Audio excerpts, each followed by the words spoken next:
From Buffalo Toronto Public Media and WBFO, this is What's Next Producers Picks. Highlights of conversations heard on previous shows. On this week, I was born and raised in Buffalo. I'm a native all 30 years of my life, and I love my city, love it deeply. But a part of loving anything or anyone is accountability. And I'm not going to pretend that we haven't always had an issue with segregation and racism, because we have. I'm Jay Moran. Thanks for listening. This week, we revisit a conversation with the president of the Buffalo chapter of the National Association of Black Journalists, Ijaz Jasil. As president of the National Association of Black Journalists, Ijaz Jasil spoke with Thomas O'Neill White and Angelea Preston to discuss the state of black journalism in Western New York and beyond, Buffalo media, and the obstacles black journalists face. Now, Thomas O'Neill White and Angelea Preston with Ijaz Jasil, president of the Buffalo chapter of the National Association of Black Journalists. Welcome back to What's Next. Thomas O'Neill White, Angelea Preston here with Ijaz Jasil, reporter for Investigative Post and president of the Buffalo chapter of the National Association of Black Journalists. Ijaz, welcome. Thank you. Thank you so much. I'm so glad to be here and glad to be back home, honestly. This is my first home in journalism, so I'm thrilled. Right. First thing I want to ask you is the state of black journalists in Buffalo. What's your take on that? Well, that's a very good question, and I think there are so many different things to look at. While I am pleased to see that there are a lot more black faces in our newsrooms and reporter capacities, producers, photographers, I still feel like we could be doing better. It shouldn't just be maybe one or two people per station that you're familiar with who are people of color. And we do have an issue with turnover. I think that's our biggest problem. And that's for a number of reasons. I mean, Buffalo, we have 210 designated market areas in the nation, right? And of course, both of you know what that is because you're journalists. Mm-hmm. But for those who don't know, it's pretty much areas with that are ranked by households that have the most televisions. And out of 210, Buffalo's 54th. So we're not at the bottom, but we're not the most desirable market per se. And in the aspect of black journalists, there are places within the top 10 that are just culturally better for African Americans, like Atlanta, for example. Yes. So It's like I can go here not only thrive professionally, but thrive personally. Now, I was born and raised in Buffalo. I'm a native all 30 years of my life, and I love my city, love it deeply. But a part of loving anything or anyone is accountability. And I'm not going to pretend that we haven't always had an issue with segregation and racism, because we have. This is not always the most welcoming place for black people, whether they were born and raised here or whether they come here. So a lot of our talent we get here, unfortunately, for a number of reasons, don't stay very long. So we have to do things to change that. The stories that you do, is that reflective of your experience growing up in Buffalo? Absolutely. One of the reasons that I love being a journalist in Buffalo specifically, because I'm not going to lie, I had plans on leaving once I graduated college, but I wanted to stay here, and I'm glad that I'm here telling the stories I do, because having had experienced the inequities, the struggles, the hardships of being a black Buffalonian, I know what's important to the people. I am a part of, excuse my grammatical incorrectness, I am the people, So I know the stories, I'm familiar with the issues, I'm familiar with what we can do to maybe make things better. And so a lot of my reporting, I am conscious on going to those communities that are underserved, because I know growing up, I didn't see reporters and news cameras in my neighborhoods unless there was like a homicide or a burglary. And that's not all the East Side is. So I think I'm very conscious, and I think we all have to be conscious of the type of reporting that we're doing, because there's so much more to Buffalo's black community. Can we talk about your upbringing just more in depth? Because we talked about it off air, but can you just let our listeners know, because you are a native of the East Side? Tell us about yourself. Yes. Yes. Tell us about yourself. Well, I'm a Gemini. I have a cat. Just kidding. Shout out to the Geminis. But about me, within the context of being a black woman specifically, this is something I say, and I'm proud to say it in a way, I'm very much a Black American statistic. I was born in the projects. I spent most of my life in the projects, low income, raised by a single mother. All of the stereotypical sort of things and the adversities, I was born and bred from those things. So being able to come from where I came from and being in the position that I am now and having both a platform and responsibility to accurately tell the stories of people who look like me, who come from where I come from, it's my greatest honor. You know, having grown up on the East Side and different parts of the East Side too, which is something that we also discussed before, we got on air here. I want people to understand the East Side is not just the Fruit Belt. It's not just Jefferson Avenue. Say it again. Mm-hmm. And there are so many issues that different communities on the East Side have. Nothing is ever going to be a cure-all. And I think as good intentioned as people have been in the wake of and following 514, it's a lot of solutions being thrown out there that are not in the benefit of everyone on the East Side, everyone within the Black community. So, having lived in different parts of the East Side and having understood the struggle of being a Black American and a Black American in Buffalo, I can certainly attest to the fact that, it's a lot of a fight that we still have ahead of us. Do you think that Buffalo media, because you touched on it briefly in the beginning, do you think that Buffalo media is doing well with having more people of color, more Black voices on TV, on radio, in print newspapers, or do you think there's still more work to be done? I think that eternally it's always going to be more work to be done, but I have to say I'm very proud of what I'm seeing in the newsrooms in this city. I'm proud not only to see how many more Black faces there are, but the fact that our Black reporters and producers are actually having a voice, realizing that programming like What's Next matters, realizing that stuff like East Side Stories, which is what I do at Investigative Post, matters. I feel that this tragedy fueled by racism has really allowed producers and news directors to say, let's take a step back and let's hear from the voices who are being impacted by these issues. Because as well as intentioned as you may be, you don't know, even if you're the best reporter, the best white reporter, you still don't know what it's like to be Black. And you can report accurately and fairly on a Black issue. But without having had that lived experience, you'll never know the full context of how to tell a story, how to talk to people, and how to direct your reporting. So I'm very proud that a lot of our news directors and media owners are really hearing, not just hearing, but listening to reporters of color. Are there still obstacles that Black journalists of color face in this area or nationally? Oh, absolutely. I would say locally and nationally. Locally, I think, going back to what I said before, just the culture of being Black, period.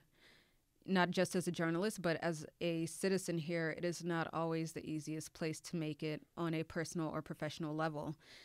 Nationally, I think we still have a ways to go, too. I recall reading a story, I believe it was published in June, about a woman who interviewed a number of Black journalists throughout the nation about how they felt after following the rise of like the Black Lives Matter movement, the George Floyd, the Breonna Taylor and all that.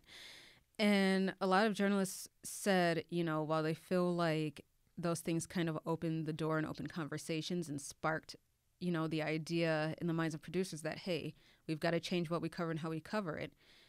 It's still that there are still inequities. There are still places in newsrooms where people of color are not made to feel safe and comfortable. I'm not going to get into any detail, but I've had my experiences where I've not been made to feel comfortable as a Black woman. So I feel like it's more than just talking the talk. Yes, it looks good what we're doing on paper. It looks good the types of stories that we're putting out for our community. But you have to treat the people who are putting those stories out well. It's not enough to just say, all right, I've got my diversity, equity, and inclusion hires. I met my quota. Yeah, met the quota. Yeah. Met the quota. Yeah, we're great. Band-Aid on racism, hooray. If those people who you have hired are not being treated fairly, if they're not given a voice, if they're not giving a say, if you're not caring about why what matters to them matters to the community at large, then you are still failing and you are completely missing the point. What has been some of the feedback from the public when you've done your stories? Because you do urban affairs and social issues for Investigative Post, and you do stories that are sometimes ugly. Like people, they don't want to hear the truth. They don't want to see the things. They don't want to believe that the things that you're reporting on are actually happening in our community. What is the feedback from people? I've gotten some amazing feedback that have just been so reaffirming to me as a reporter. I've gotten good feedback from a lot of people, but I can't lie. It kind of hits home more when it comes from your own people. You know, when I've had African Americans telling me that they are proud of the fair and accurate coverage that I'm giving to reporting on sensitive topics, when I'm speaking to people, how I'm speaking to them, and what I'm reporting on. Like one of the stories, for example, that I did about the aftermath of the looting, and I did a data analysis and found that despite what social media was saying and even like the surveillance videos the Buffalo News was putting out, most of the looting actually happened in North Buffalo in the suburbs. That was an important one for me to do, which I'm going to be honest, I did not expect those to be my findings at all. So it's not like I was going on a witch hunt, like, let me prove it wasn't just the black people, you know, like I just wanted to tell a fair and accurate story. And that is not what was happening. And people don't understand. The early misconceptions about the looting were so detrimental. I saw people online talking about these thugs and thugettes on the east side and, oh, somebody let the monkeys out of the Buffalo Zoo and they're looting and all these ugly, horrible, nasty, racist things. And so when I get to do stories like that and I get to hear people say, thank you for bringing about justice, bringing about a sense of truth, that validates like any hard day I ever have on the job. This is actually a perfect segue because I wanted to ask you about a recent article that Rod Watson wrote in the Buffalo News pertaining to the coverage of the different high school football fights. There was obviously one in the city and one out in Kenmore, and how they were covered. What's your take on that? I think that what he wrote is such a sad reality of the type of news coverage that we have in Western New York. I'm going to be completely transparent. I now live in the town of Tonawanda, and I see stuff happen. I see police cars. I see all sorts of things going on, and I always tune into the news to find out, man, what happened? There was such a large police presence, and I never see anything. But when something happens in Buffalo, you're always going to hear about it. And I remember having a discussion with one of my journalism professors when I was just an undergrad at Buff State. And he, who was not a person of color, but he told me, there are things that are purposely kept out of the eyes of the media when it comes to what happens in the suburbs, when it comes to what happens in predominantly white areas of the city. And going back to a personal experience, doing the looting story, when I called some of the places in the suburbs in North Buffalo to confirm whether they had been looted or not, and they would say yes. But every single one, every person, do you know what they told me? They said, no, I don't want to talk on the record about this, but what you should do is you should go to some of those East Side businesses. Like those were the ones that were really hit. That's who you need to be talking to. You need to go and talk about what happened on the East Side. Did you see what they did on Bailey and Genesee?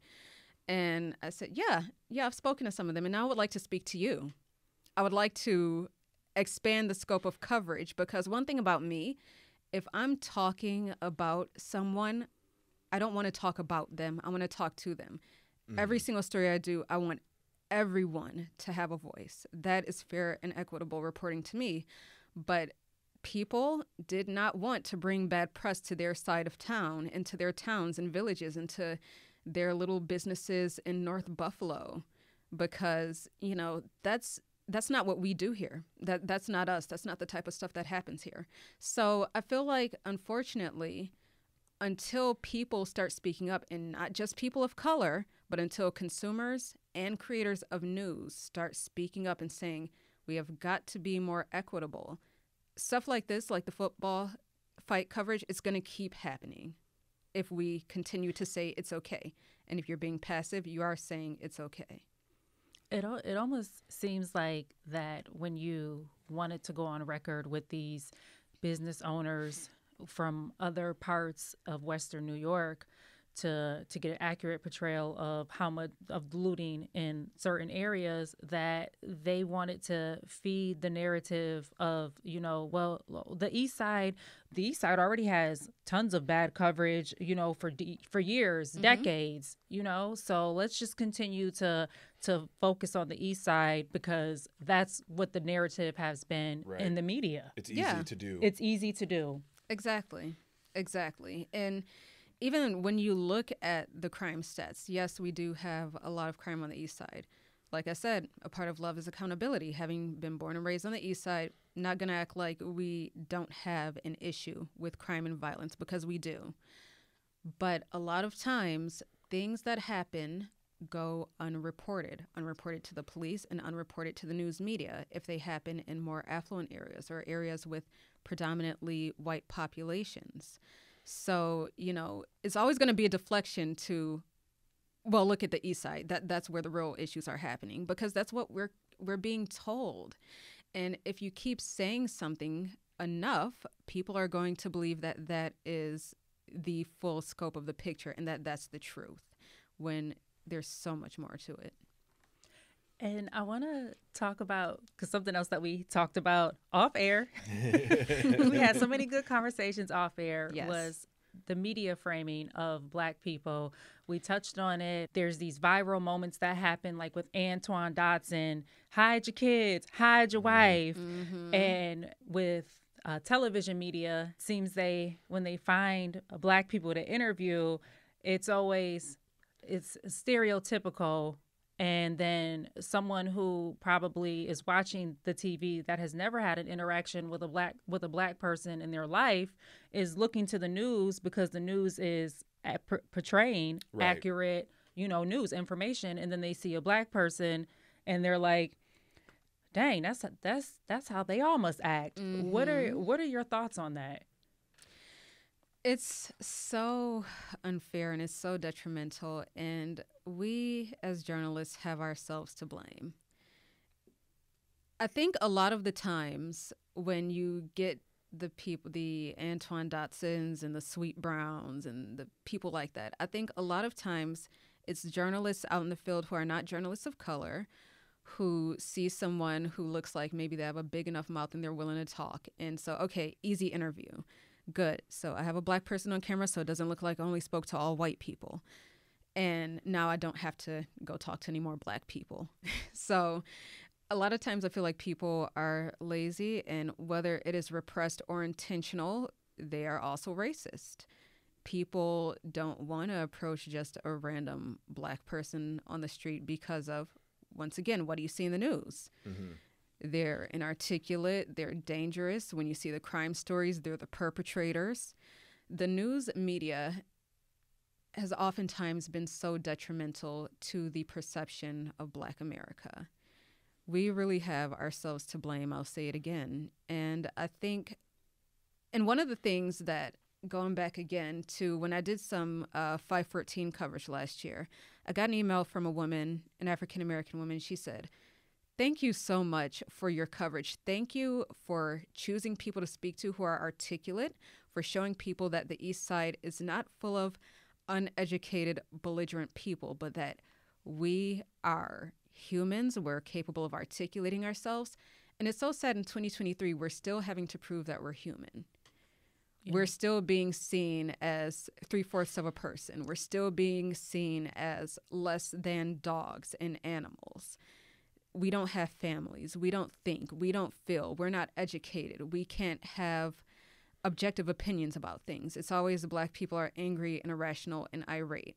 Or, maybe, hey, look, this is funny to laugh at. But this is people's lives. And when you are not conscious about who you're putting out there, you're only giving people a glimpse into a community. And if that's what you're showing them, that's what they're going to think of everyone within that community. So there needs to be more consciousness in the production of news. Yeah, and I think that it speaks to, even if you're a reporter, to be embedded with a group of people or, you know, a part of the city. Maybe you're not from that part of the city, but to be embedded with these people, talking to them on a daily basis, you're not just, oh, okay, something happened in this neighborhood, let me go try to find someone. You're like, Yeah. I know who to talk to. I can actually make a fully formed story out of what's going on. Yes, that's such a huge part of it. And that's another part that I want to emphasize for journalists is relationship building. It shouldn't just be the one or two Black sources you have on speed dial to call when you're covering a quote unquote Black story. You should actually be going out and familiarizing yourself with the people for whom you're producing content. If I'm going to be reporting to a Black audience, I need to speak to the people who are going to be affected by what I put out. I need to know them. I need to care about them. Just because someone does not look like you or have your shared experience, that does not mean that you're so isolated from them that you don't even want a sense of understanding of who they are and of what they need you to do as the person with the platform. So I'm really glad you brought that point up, because a lot of people are so afraid to integrate themselves in the communities. And as journalists, that's literally our job. Right. You know, it's no one's responsibility to come to you. I want to talk to you. You touched on it a little bit, just coverage of 514 and the George Floyd protests and how you approached both instances. What was your experience like? Yeah. I know it was tough on a lot of us. A year later, and I am still not all there. So, Right. you know, at the height of like the George Floyd and the Black Lives Matter, that was a hard time for me to reckon with. 2020 was one of the hardest years of my life, and it wasn't even because of the pandemic. It was because I was so tired of seeing back to back all of these unarmed Black people being killed. But you have to, as a journalist, you cannot tune out of the news. It's your job. It's what you do. So you have to keep up with what's going on so that you yourself can know how to be a fair reporter. So that era took a toll on me personally, but I still was able to say, okay, you're reporting for the greater good, though. This is what you have to do. 514, I was one of the first journalists on scene when that happened. And that was the first and only day where I ever hated my job. Hated it for two reasons. For one, I felt like a predator. There are people lined up, people who witnessed what happened, people who are waiting to hear if their loved ones were among the living or not, people who found out their loved ones weren't among the living. And here I am saying, I'm so sorry, but can you please just say a few quick words on camera? And I'm grateful to God nobody flipped out on me, because I don't know how I would have reacted if I had a reporter approach me in a situation like that. So It's a tough position to be in. It is, yeah. yeah, so that was like the first reason why I really hated being a journalist that day. And the second reason was because of this little thing you have to maintain called journalistic objectivity.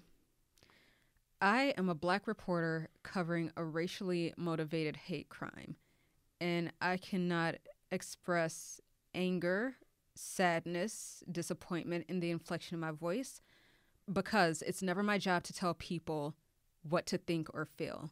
I am to present you with the facts and let you take from it what you will. Mm-hmm. But I was so invested in what happened because, like I said, I grew up on the east side. I grew up a couple streets down from where that market was, before there was even a supermarket there. When I was there on scene that day, it was almost like a family reunion, because I ran into so many people I knew. And in that moment, I couldn't cry with them. I couldn't be angry with them. I couldn't console them. I had a job to do. And I hated that. And days on end, I was just on autopilot. I had so many people who I worked with and people in my family check in with me like, how are you? How are you doing? And my answer to all of them was, I don't know. I knew that if I allowed myself to sink into that place where I felt too deeply, I would not have been able to do my job. It took me so long before I even allowed myself to cry about it, because I had to keep going. And I realized that what I was doing, it was more important than me. There were voices that needed to be amplified in the community, and I was grateful to have done that. But it was hard. It was hard being in the newsroom. It was hard you know, and I'm gonna say I feel bad about it now, but I remember being in the newsroom I was in at that time, and the news director said, "We're giving free mental health days out for all our reporters. This has been a lot on all of you. We understand."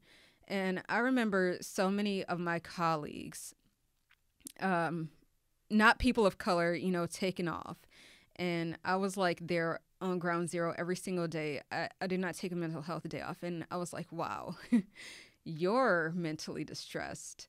But this didn't happen in your community, to your people. And like I said, now I know that was an incredibly unfair assessment, an unfair way for me to feel. But you're not thinking about what's fair and what's not when you're hurt.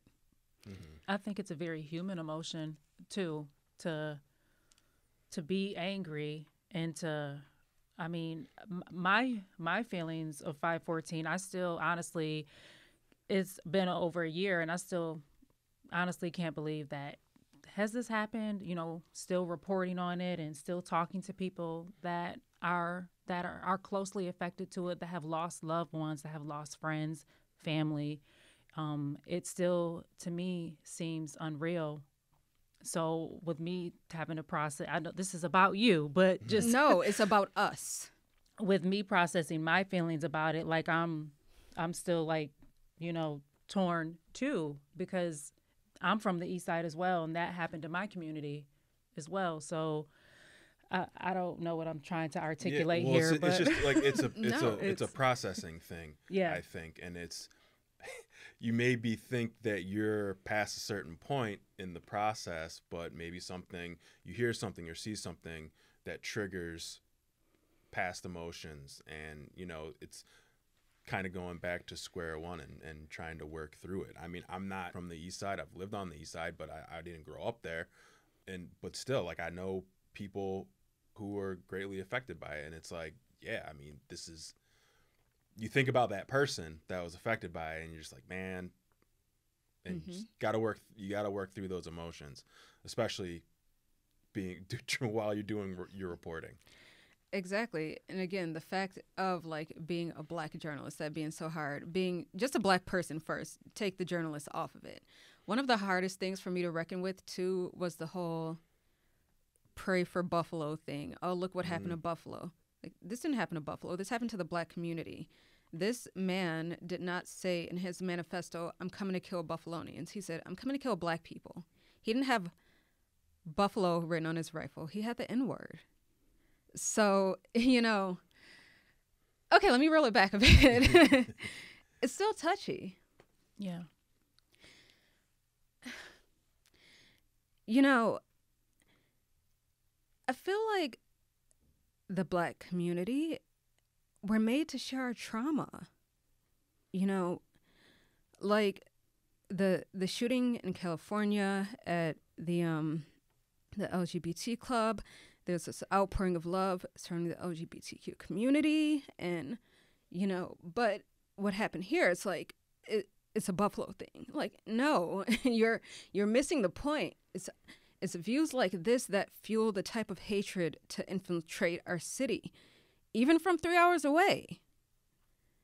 It's like the Black community here, I feel, is not given the type of respect and dignity that it deserves.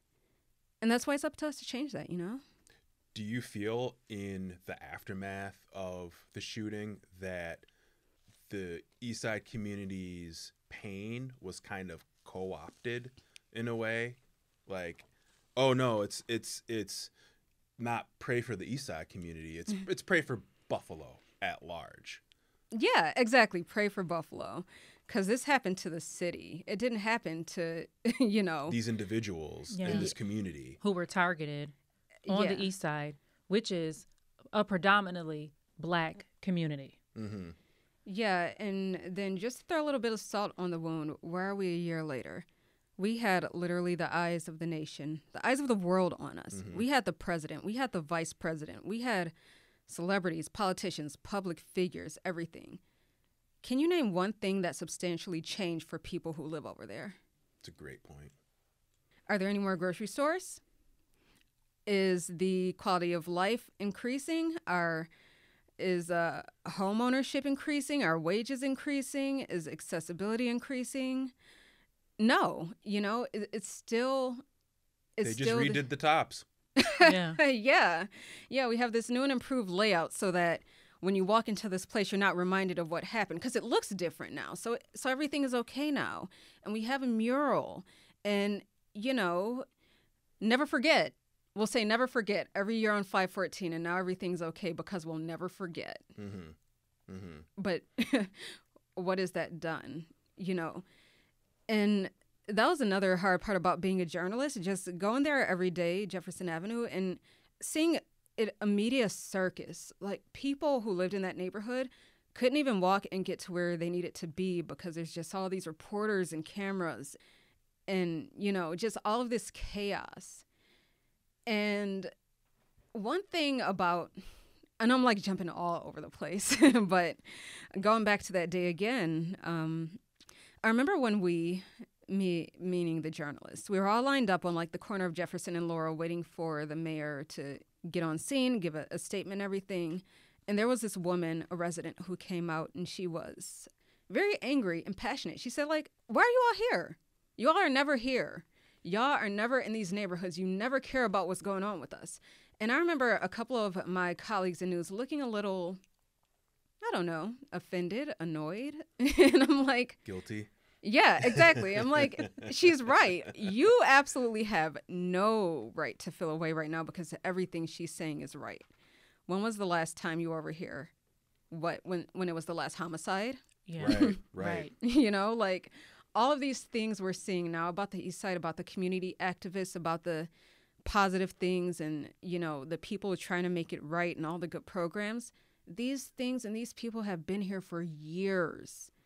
It took a racially motivated act of domestic terrorism to put a spotlight on it. Right. So. And it shouldn't be that way. It should not be that way. It absolutely shouldn't. What about, because this makes me think about East Buffalo versus East Side. There was talk of name change. The politicians were like, after 5/14 happened, let's stop calling it the East Side.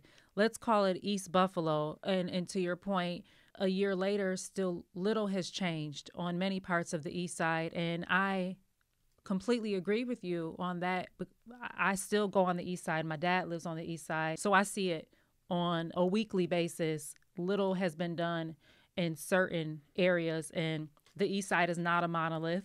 Just like Black people are not a monolith. The Please, East Side, can you just repeat that one more time? Black people are not a monolith. Thank you. I needed to Right make on. sure everyone heard everyone hears it loud and clear. Yeah, in case there was some issue with, static or playback, I need to make sure everyone heard that, okay?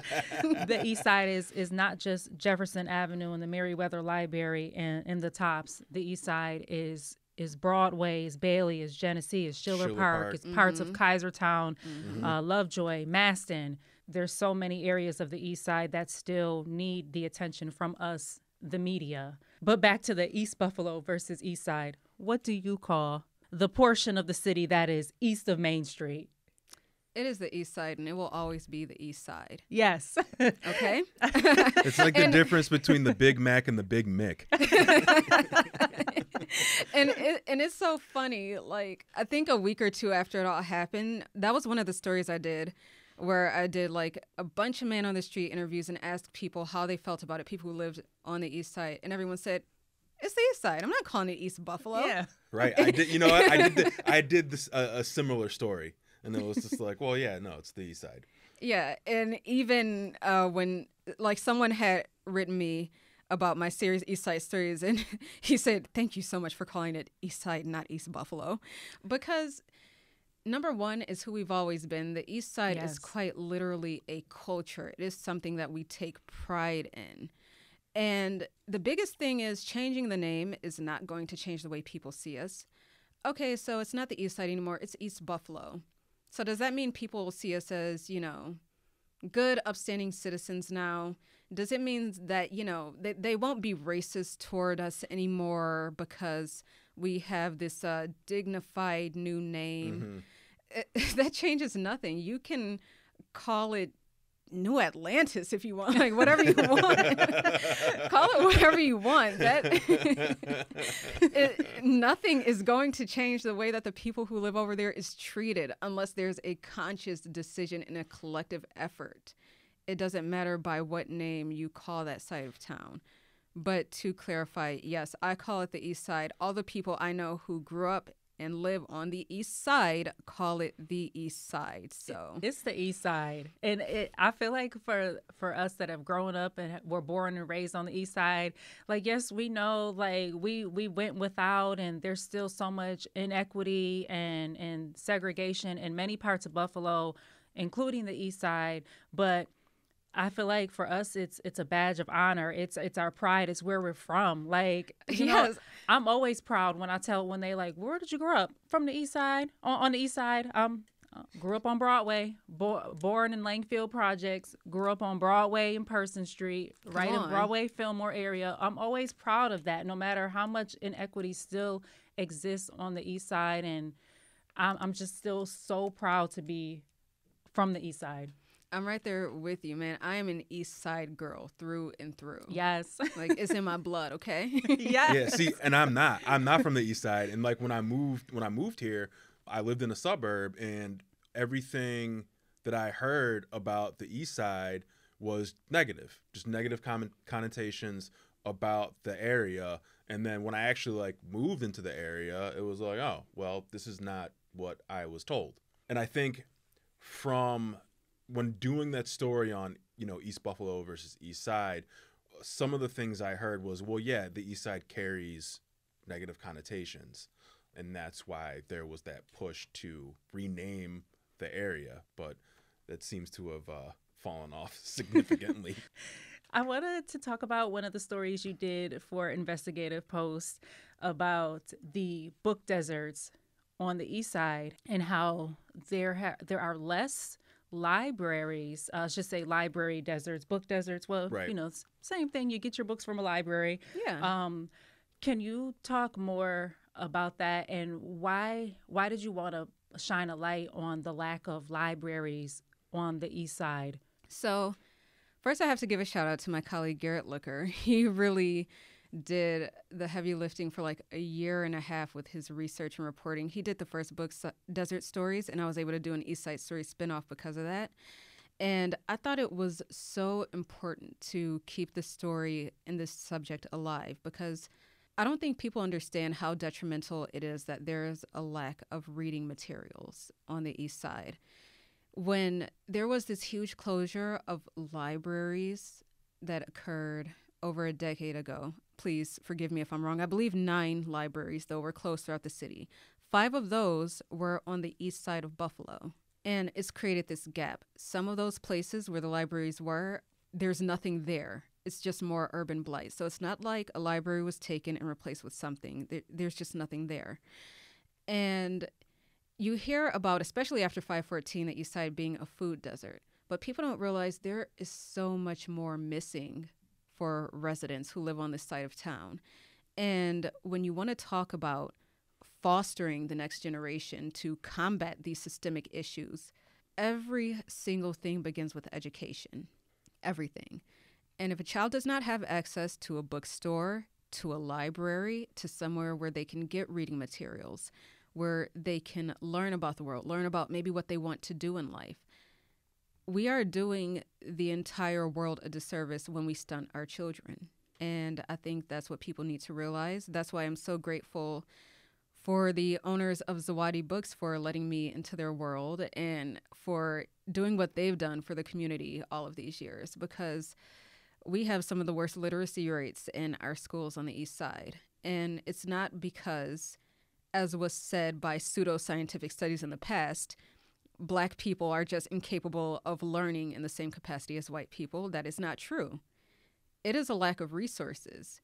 If there is a white community where there are no libraries and bookstores, those children are not going to have as well of a chance to thrive academically. And then there's also the fact of when you have areas like the East Side where there are issues, books a lot of times are an escape. I can definitely attest to the fact that, Growing up in the projects and quite literally not being able to get out and to go anywhere because these were not the types of neighborhoods you could take a friendly stroll down the street. A lot of the times when I wanted to travel, I'd do it through a book. I would go frequently. My mother would walk me to the branch that I'm grateful is still open on, Delavan. I would check out different books. I would get different interests. And from reading, I accrued my love of writing, which birthed my love of journalism. So you can set a child up for so much success by what you give them, or you can set them up for so much failure by what you keep from them. Let that marinate for a second. I wanted to talk to you about, you are now president of the Buffalo chapter of the National Association of Black Journalists. Yes. Thank you. It's an organization it's been inactive for a little bit. What do you hope to do by building it back up? Yeah, so we did undergo a period of inactivity, but honestly, it's birthed a kind of excitement in me because I feel like we're relaunching. We are being born anew and coming back in bigger and better ways. And what I want to do is to get our Black journalists ingrained in the community. It's so important for reasons like we discussed earlier. Community building is essential to what we do professionally, but then it's also just letting people see our faces, hearing feedback, having someone tell you, hey, this is what's I love about your reporting, or this is what you could be doing better. It's about fostering the next generation of journalists. As I said earlier, we are not necessarily the most desirable journalism market. So one way to combat that is to nurture homegrown talent. And that's a huge mission of the BABJ and always has been. Go into those high schools and those colleges, find the aspiring journalists and give them incentive to stay. We are a fairly decent-sized metro area, and we're somewhat international. We're right on the border right there with Canada, so there's a huge area for exposure. There are so many stories to tell. Because we have some deeply rooted issues, there are so many different areas of coverage for you, and there are places here where you can stand out as a journalist, as opposed to if you were to go to like a New York City, where you have to do some really substantial reporting to be recognized. You can really make a career here, and that's what we're trying to emphasize. Also, in coming back, we want to just get into the core of what we do, which is to promote representation in the newsrooms. As we discussed earlier, I feel like we're getting better, but we still have quite a ways to go. We can still make things better for our journalists, our news producers, our people who work behind the scenes, our unsung heroes of color, not just bringing them here, but giving them incentive to stay, making these equitable newsrooms, making these equitable stories. We care in the BABJ as much about our journalists as we do about the people for whom we produce news. So I'm extremely excited. I can't give away everything. All I can say is stay tuned into our social media networks because we have some things coming up, and I would love everyone to be a part of what's happening. Well, just I'm as tuned in. Yeah, just as an aside, the three people in this room right now are African American. Our producer Charles in the booth is African American. Our managing editor is Black as well. This is a very Black ass production, if I do say so myself. Period. Come on. Period. How many people are a part of the BABJ chapter here? So we've got around 30 members, and the beautiful thing is not all of them are still journalists in Buffalo. Some people have moved on to have careers in different states, but are still supporting the local chapter. And I'm incredibly grateful for that. We have a very diverse roster in terms of the things that people do. There are places in the field of journalism and even not in journalism. We have people who are just in the field of communications, PR, marketing, and, just all sorts of different areas. And also another thing that I want to throw out there about membership. Black is in the name, but you do not have to be Black to be a part of the BABJ. A huge part of what we do is promote inclusivity. And so we try to be as inclusive in our chapter as we are in promoting inclusivity in the newsrooms and in our media coverage. So, if you share our ideals and you support what we do, you're more than welcome to join. So We have a nice roster, but I am in recruitment mode. So I am so excited when I found out that you were the president, the new president, and I sent you a text. And I was like, girl, I want to sign up. I want to join now too. So I was like, okay, come on. Yes. I was thrilled about that. I wanted to ask you about print media. Some would say it's the most reputable of journalistic mediums. It's hanging on financially.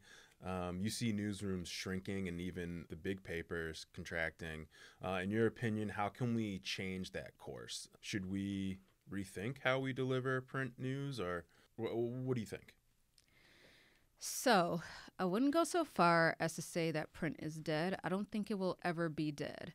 But as a girl who got into journalism because I wanted to write for a newspaper, it does break my heart to see that print is undeniably declining. Mm-hmm. I think the cure for that is we have to be creative. There's no such thing as, I don't think any standalone, like, what am I trying to say, medium. Everything is so intertwined. So if you have a newspaper, you can't just rely on those deliveries. There has to be a digital component. You know, if you can collaborate with a local radio station or a television station, do that.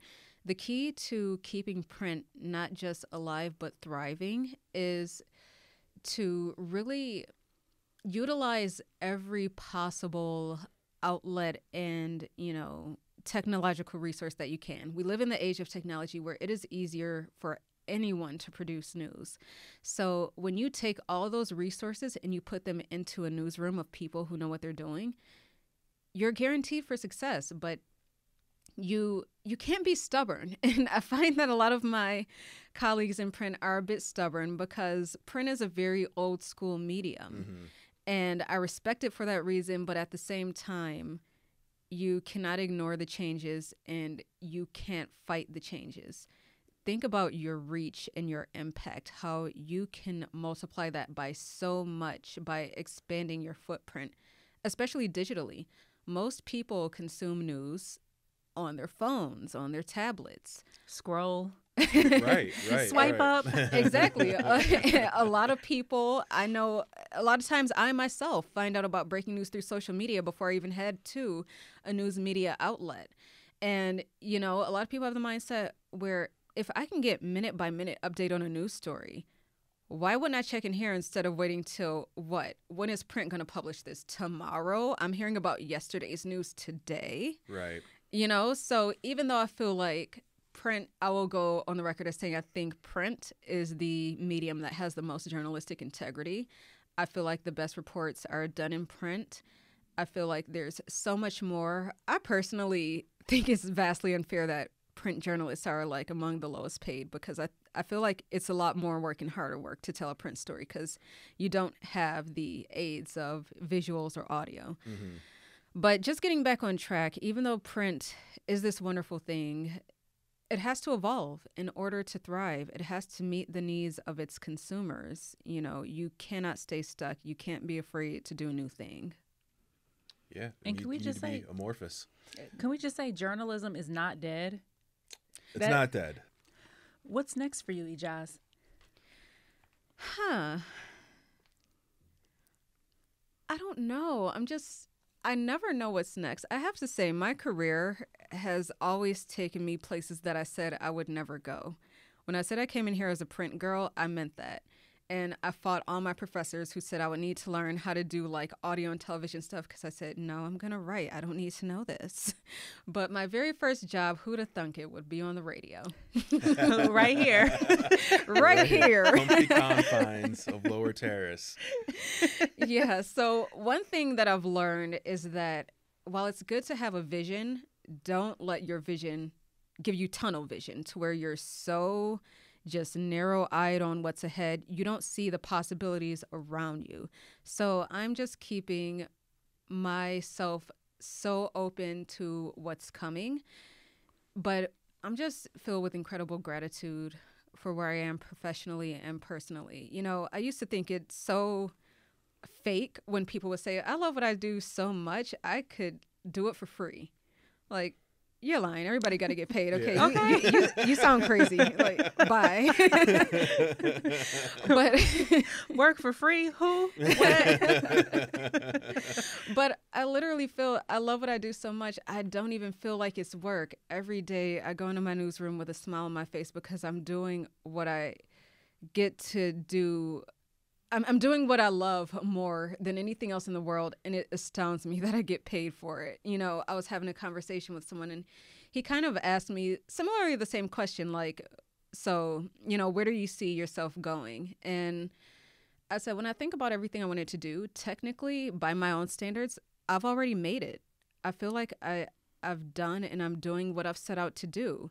It's never been about like this crazy acclaim and well, I can't lie. I wanted to be the female Lester Holt. Like, that was my vision. Come on, shout out Dateline. Yes, but it means so much for me doing what I do and doing it in my hometown and doing it for my community. Being a Black journalist in the city of Buffalo fills me with so much joy. And not because, like I said, not because I've had the best of experiences, either as a journalist or as a Black person, but because I know where we're going and where we are from where we've been. I know that there are so many important stories here to tell and that, you know, the people who look like us might not be so inclined to tell them. So that's why the work here is important. So I think I did not answer your question at all. I guess I'll say what's next for me is tomorrow. I'll just keep taking it a day at a time.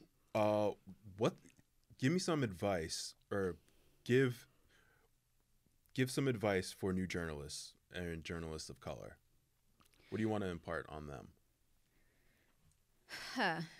The biggest thing that I want to impart is something that I actually took from an interview of Quentin Tarantino's. He was asked, so like, you know, what's your audience? Who do you produce films for? And he says something to the effect of, I make movies for myself. I make what I want to see. If other people enjoy them too, cool. You should take that approach in journalism. Tell the stories that matter to you, because if they matter to you, 9 times out of 10, they're going to matter to someone else. You know, I've had to go to bat for some of my stories with some of my producers and editors who don't look like me or who haven't come from where I came from and say, I'm telling you, you know, you put me on this beat. You gave me this job for a reason. You got to trust me. This is an important issue. And I've been able to produce some dynamite stories because of that. So always keep in mind, trust your news judgment and don't ever let anyone take that from you. I'll also give you the advice that I tried to fight my professors on. Multimedia is the here and now of journalism, and it is the future. Even if you have one specific sort of channel that you want to go through, whether it be print, broadcast, you know, radio, television, you're going to need to know how to do it all. Nurture those skills. Foster relationships. It is so much about who you know. I have so many people to thank for me being where I am now. Every newsroom I've ever been in, it's because I was able to build a good relationship with someone who was generous enough with their time to sit down with me for a cup of coffee, let me pick their brain, let me talk to them about their experiences in the field. So whether it's professors, whether you do, and don't be afraid to do cold calls and emails too. You'll be so surprised at how many people say, yeah, I'd love to talk to you. I'd love to let you shadow me. And my final word of advice would be to, which I think might be among the most important, create your own content right now. I got my start literally writing blog posts. I created a website with a free WordPress template. I wrote some stories. People asked me if I had clips, and I said, yep, here you go. I've never been published by a major news outlet, but this is what I have, so you can at least get a sample of my writing. In order for anyone to see your value, you have to see it first, and you cannot treat your dream like a side hustle. When you're making those blog posts, when you're making those independent documentaries and news stories, don't ever diminish yourself like, oh, this is just, you know, something I did. It's not professional, you know, but it's just, no. Believe in yourself, because that's the only way that people are going to see your value is if you see it first. I'm Jay Moran with Thomas O'Neill White, Angelea Preston. Thanks for joining us. Hi. Thanks for having us. You know, Pleasure. that's how they be sounding on NPR when they be having the guests. Oh, yeah. And it'd be like that one person, and they'd be like, we have blah, blah, blah, blah. And they'd be like, hi. Now, you guys are making fun right now, but we just got done listening to a very serious conversation between you, the two of you, and Ijaz Jasil, who's the president of the Buffalo chapter of Yes, we love her. The Buffalo chapter of the National Association of Black Journalists. There we go. Thank you for helping with the title on that. I asked you this before we went on here. What strikes you about Ijaz? She's, I think when you first meet her, you realize she's pretty brilliant. Mm-hmm. She's measured. She is thoughtful in her responses. She takes herself seriously, or she takes what she does seriously, but there is a humor about her that's also refreshing. For me, she breaks the stereotype that media has portrayed of Black women. She's thoughtful, like Thomas said, thoughtful, so eloquent, so incredibly smart. And I feel like for Ijaz, she still cares enough about where she came from that she still does these stories that relate to the East Side. The other question I wanted to ask you guys, because I know you got into this in the conversation to a certain extent, but the obstacles for a Black journalist, still there today?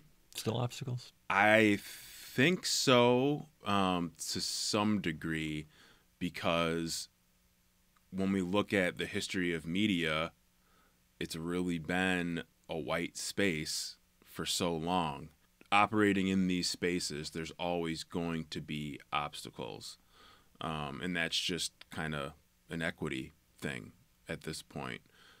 I feel like there, and not to toot our own horn here at Buffalo Toronto Public Media, but, you know, over the last 3-4 years, getting a little darker, which is great. And I think we are seeing a little bit more of that at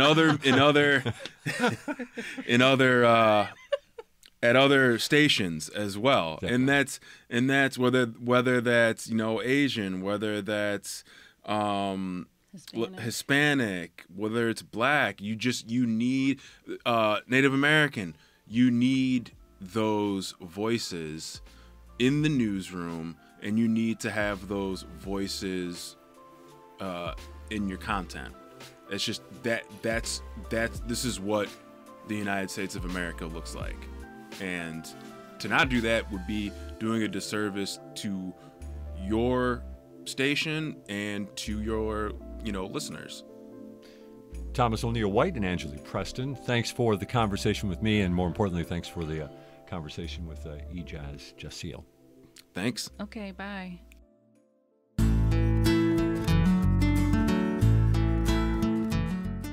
This is the Buffalo Toronto Public Media History Bite, bringing you a peek into significant historical events for the week of November 13th through the 19th. I'm your host and WBFO Program Director, Tom Barrich. Western New York is no stranger to fall and winter storms, of course, but on November 13th, 1933, Buffalo experienced an actual dust storm. November 15th, 1896 is the day of the first transmission of electricity from Niagara Falls to Buffalo. November 16th, 1899 is the day of the very first football game to ever be played in Buffalo. It's easy to think that it may have been a professional football team, but it was Cornell University versus University of Michigan. November 16th, 1996, mere hours before a Sabres game, the well-known Jumbotron at the Marine Midland Arena crashed onto the ice. No one was hurt, but I do kind of wish I was there to see that. And sticking with the sports theme, sorta, on November 19th, 1959, Ralph C. Wilson signs the lease for War Memorial Civic Stadium. You've been listening to the Buffalo Toronto Public Media History Bite. Discover more stories about Western New York's past on the Buffalo History Museum's website. Learn more at buffalohistory.org. For Buffalo Toronto Public Media, I'm Tom Barrich.